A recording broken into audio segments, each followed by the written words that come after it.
Mega prince Varun Tej దర్శకుడు మెర్లపాక గాంధీ కాంబినేషన్లో Movie Creations First Frame Entertainments బ్యానర్లపై రూపొందిన హారర్ కామెడీ చిత్రం కొరియన్ కనకరాజు బాక్సాఫీస్ వద్ద మంచి జోరు మీదుంది.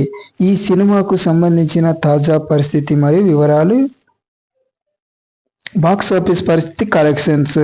విడుదల ఈ సినిమా ఆగస్టు 7న 2026న ప్రపంచవ్యాప్తంగా థియేటర్లో గ్రాండ్గా విడుదలైంది.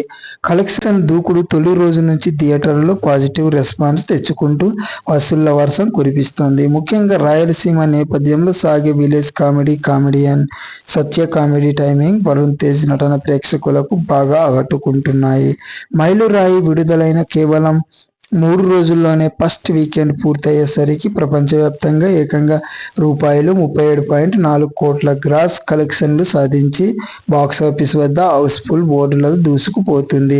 బ్రేక్ ఈవెన్ టార్గెట్ వైపు వేగంగా అడుగులు వేస్తోంది. కథ నేపథ్యం. అనంతపురం జిల్లా పెనుగొండ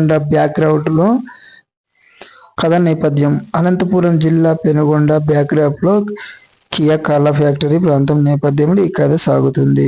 ఊరిలో చెక్క భజన గ్రూప్ నడిపే కనకరాజు వరుణ్ తేజ్ కొరియా వెళ్లాలని కలలు కనే చైత్ర రితికా నాయక్ ప్రేమలో పడడం, అనుకోకుండా కనకరాజు శరీరంలోకి ఒక కొరియన్ వ్యక్తి సంబంధించిన ఆత్మ ప్రవేశించడం వంటి ఆసక్తికరమైన అంశాలతో ఈ హర్రర్ కామెడీ తెరకెక్కింది. ఎస్ థామన్ అందించిన సంగీతం సినిమా నిజానికి అదనపు బలంగా నిలిచింది.